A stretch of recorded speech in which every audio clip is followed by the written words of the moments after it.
I believe that one of the main issues that we have in Menlo Park are housing, education, and transportation. One of the challenges I have living in Menlo Park is just finding a place to live that I can afford on my salary. Being in the area at all and trying to find housing that I can afford is really difficult. I'm currently in my third sublet since moving here, I think like around 5 months ago. The real problem is, of course, is the housing cost. I wouldn't even say mortgage because that's impossible, but if it's going towards rent, then you have nothing less for the family. So if there was more housing in Menlo that was a little bit less expensive, in particular, I think a little bit maybe denser community, a little bit more walkable, I think that would be very appealing. The city doesn't seem willing to change regulations about like zoning and building new housing and things like that, and that seems like a real issue because you have so many thousands of people moving in every year, and they're all competing for the housing that already exists rather than new housing being provided. So it seems like a really fixable problem, and at the municipality level it shouldn't be that hard to change the regulations that prevent people from building new housing to meet demand, and I think it would make a huge difference to the quality of living and such here. For all people, we got to figure out if the housing is going to be as expensive as it is.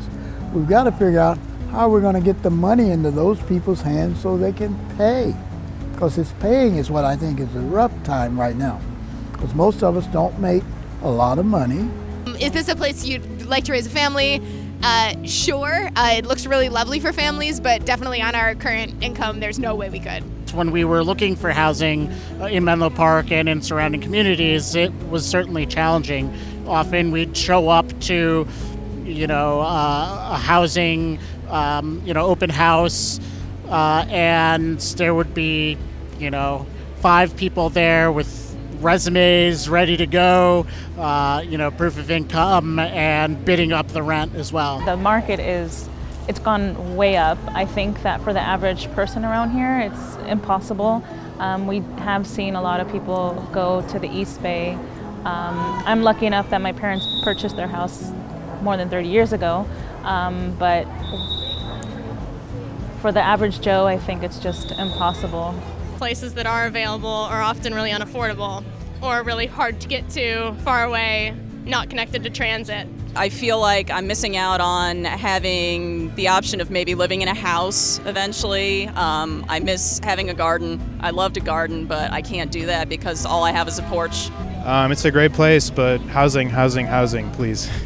It was very hard to find a place to live. It is like a large portion of my salary, and it's not sustainable like long term. We had a really difficult time and actually found that a lot of places wouldn't rent to us even on a combined Stanford lecturer and Stanford grad student salary until we had to find a landlord who just would say, look us in the eye and say you can pay rent.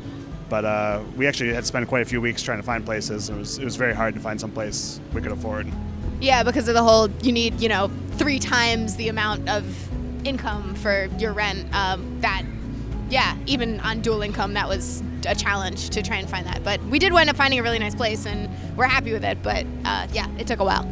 There's a lot of people moving in, and a lot of people that have been living here for years. They're having to go to other places like Tracy and Stockton, and this is their home. And it's really sad and unfortunate that they have to leave this area because they can no longer afford to live here.